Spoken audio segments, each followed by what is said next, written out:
What's up, everyone? Welcome into another one of our NBA DFS DraftKings Picks videos, this time for Thursday, October 21st. I'm your host, Justin Bales, rolling a solo for a smaller three-game slate that we have. It seems as if the NBA is going back to their kind of massive Wednesdays, reasonable Monday, large Friday slates, with Tuesday, Thursday being more of the rest-ish days. On the slate, we have four teams, I believe, of the six have not played yet. And then we have the Milwaukee Bucks and Golden State Warriors, who both are coming off of wins on opening night in pretty impressive fashion against the Lakers and Nets. If you have not watched this podcast before, I will go over injury news, which is bound to change throughout the day and everything, and these are recorded the night before, so make sure you get in our free Discord to kind of keep track of everything and everything that's going on. Chatdfs.com, it's in the description below, or you can go to dfskarma.com and click on the chat room. 100% free to get in. There are premium channels if you are a Core Play subscriber. Before I get into all of that, I guess back to what I was saying about the slate and what goes on with this podcast is I will break down injury news and then go position by position as who are my favorite plays on the slate. This one will probably be relatively quick because it's only 3 games. There's not that much to break down, but there is still quite a bit to go over. Prior to getting into all of it, as I said before, dfskarma.com, that is the website. We have all kinds of free content. We have premium content. You can find it all there. If you go under pricing, you can find our core plays package, which gets you our core plays, our projections, our premium articles, final thoughts. It gets you into our premium Discord as well. You get a ton of stuff with it. If you're more interested in sports betting, betkarma.com, our sister site, is absolutely fantastic for all things betting, so I highly recommend checking that out as well. But once again, everything that you could possibly need for DFS is located in the description if you wanted to check that out. If you like this, or I guess if you enjoyed this video or content, please go ahead and give us a thumbs up, subscribe to the channel, turn on notifications. If you don't know, Ben is going live before lock about an hour beforehand to answer any and all questions. So make sure that you turn on the notifications so you always get a little update when he goes live, so you can ask anything you want prior to the games actually starting and close to lock. So a lot of the injury news and everything has already been settled. Also, leave a comment. Let me know your favorite plays for tonight's slate. The more you guys engage with the video, the more likely I am to be able to give away free stuff on these. It's a win-win. We get engagement, you guys get free core plays. I feel like everyone loves that. So go ahead and comment your favorite play on the slate. And as always, if you have any questions, drop them there. I will be here throughout the day to answer them as well. I guess it's time we get started on the injury news. There's quite a bit going on, I guess I would say at this point.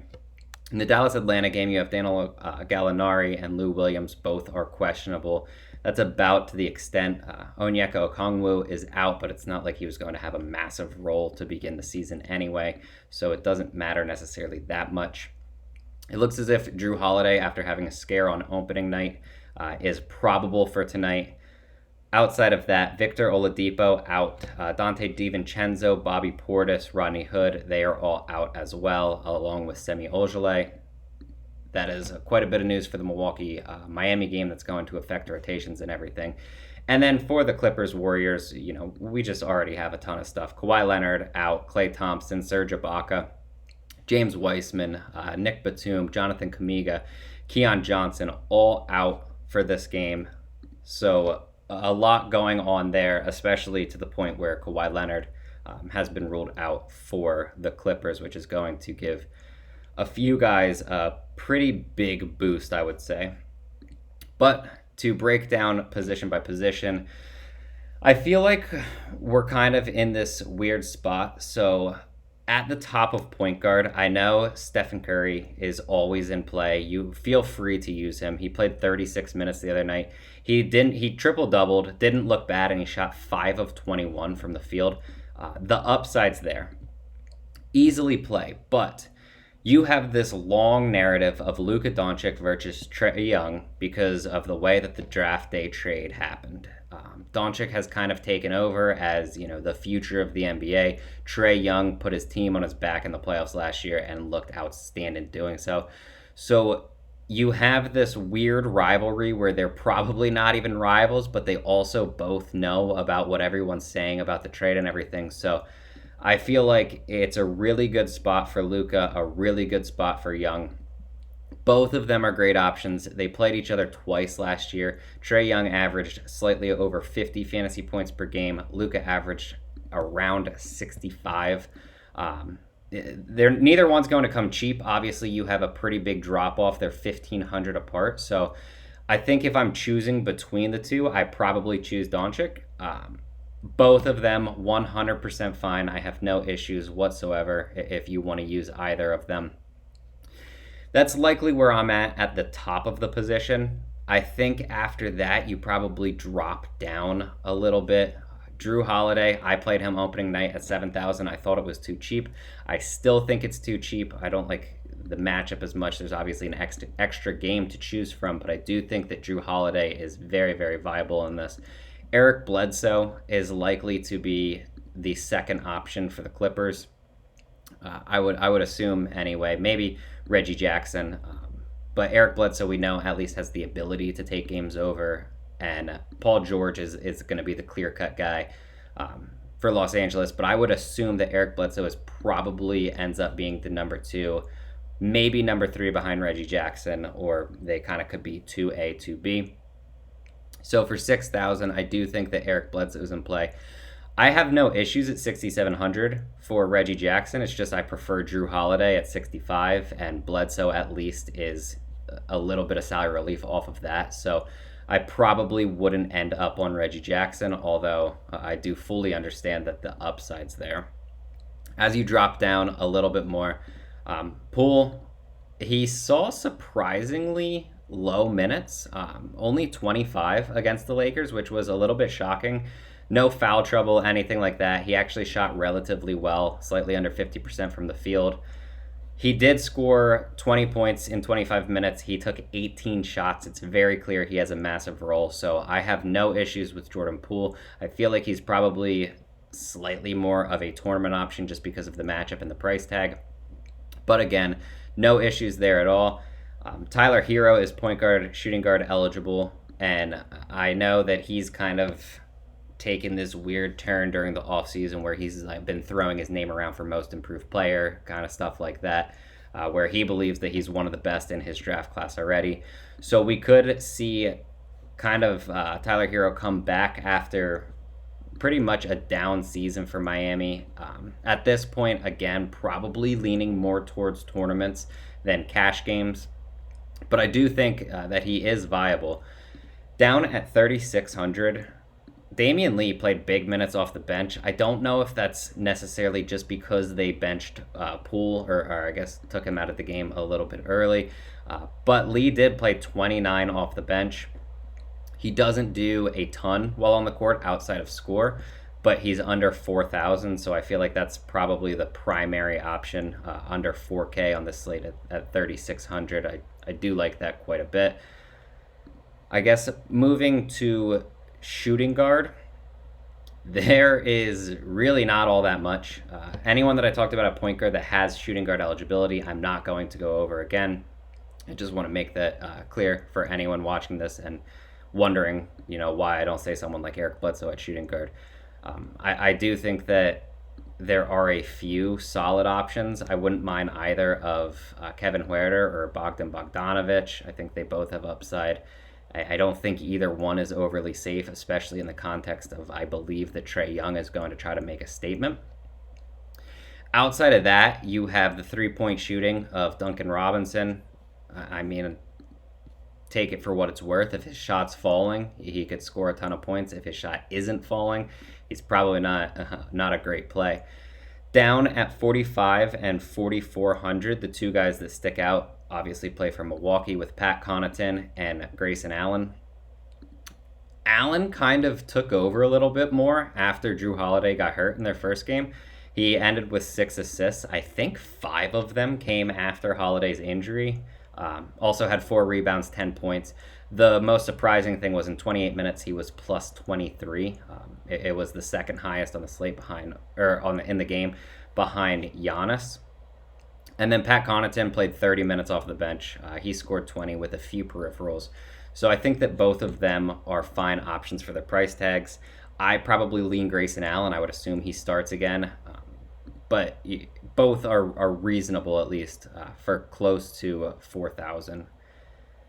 Outside of that, not really that much that I necessarily love. I want to say that I like guys like Jalen Brunson or Luke Kennard, but you can't even slightly trust their minutes. I thought Kennard, after getting a decent deal, was going to get bigger minutes for Los Angeles, and even with Kawhi hurt, that hasn't necessarily been the case. So I do think it's viable. Andre Iguodala also played relatively big minutes off of the bench. I think he played 23 for Golden State. So, like, if you are dying for some salary relief at 3,700, you can at least consider him. At small forward, it feels like very clearly Paul George is who you're locking in. He's almost 10,000, but he's very clearly going to be the focal point of that offense. We saw him in the playoffs last year drop, over 70 in one game. He was consistently in the 50s. So I do think that Paul George is very clearly the top option. Underneath him, directly under Jimmy Butler at 83, I have no issues whatsoever with him at all. And then underneath Jimmy Butler, you have Chris Middleton. Again, no issues at all with him. I think they're both viable. It's just they're more towards tournament options, with Paul George being the top play here. Dropping down a bit more, again, just not that much that I love. I think DeAndre Hunter is reasonable. He's completely come back from his knee injury. There's no real issues. I would expect him to play 30 plus minutes in this game. And if he's progressed, I feel like he's a very solid option, especially for only 47. But it's impossible to necessarily know how much he's progressed, because he's obviously been rehabbing more than practicing a lot of the off season. So I do expect him to get better. It's just how quickly will he get that much better. And then down at 3,700, you have Jordan Noira, who was a very popular play on Tuesday. I would assume he's going to be popular again. He played 26 minutes in that game. 15 points, 6 boards, and then I believe he had 1 assist, block, and steal. The thing is, he's been playing extremely well per minute. That's very clearly going to drop. He's not going to average well over 1 fantasy point per minute if he's on the court with Giannis. But he still looked good, and he's still under 4,000. So if they're going to play him 25 minutes, he doesn't need to average that. I think that's likely going to end up being a very popular play once again, even in the matchup against Miami. Moving to power forward, I think you're likely locking and loading Giannis at only 10-3. I feel like he should honestly be much closer to 12. And I feel like we probably get there at some point, depending on what DraftKings does. I know they've been really soft with their pricing, but he looked relatively unstoppable against the Nets. He put up 32, 14, 7, 1, and 2 in only 31 minutes. It wasn't even like a 35 to 40 minute game for him. So it's pretty clear that you're probably trying to lock in Giannis if possible. Kristaps Porzingis, finally healthy.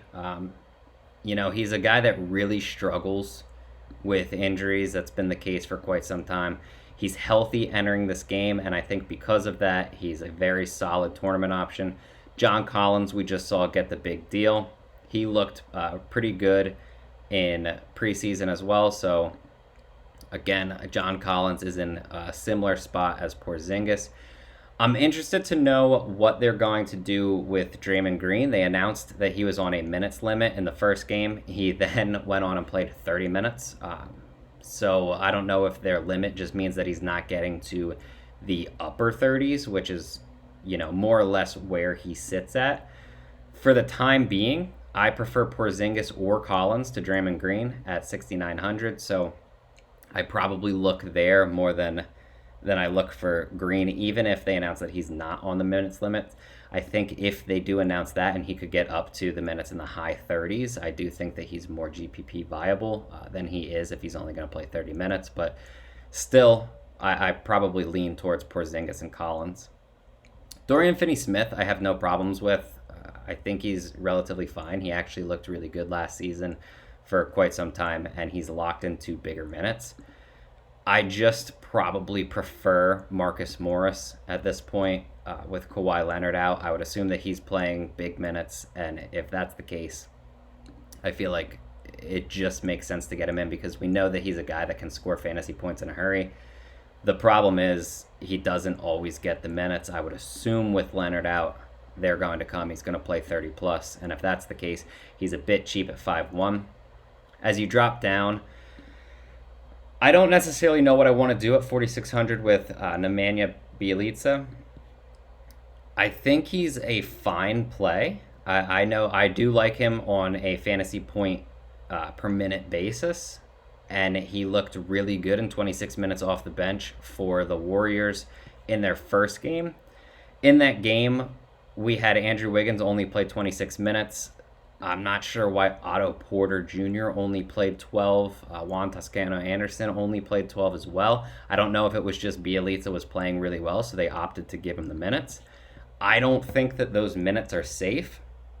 I do think that he's a good fantasy option if he's on the floor, though. So at 4,600, I think you can take the shot in tournaments. I do think that he's one of the riskier options. I probably play him over Otto Porter at this point for only 300 more, but I do think that it's pretty risky at this point because the Warriors, they're not a team that I really trust, I guess, with their rotation, where I could see them come out and give Otto Porter the 26 minutes and give Bjelica only like 12 or something. So I don't trust it, but I do think that the upside there is there for tournaments. At center, if you want to use Giannis here, 100% feel free. I think Adebayo or Capella, both are viable options. I don't necessarily love either on the slate, but I do think that both of them can be used.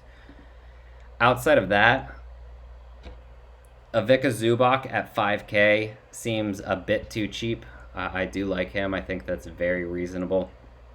I don't necessarily know what else the Clippers are going to be doing at center.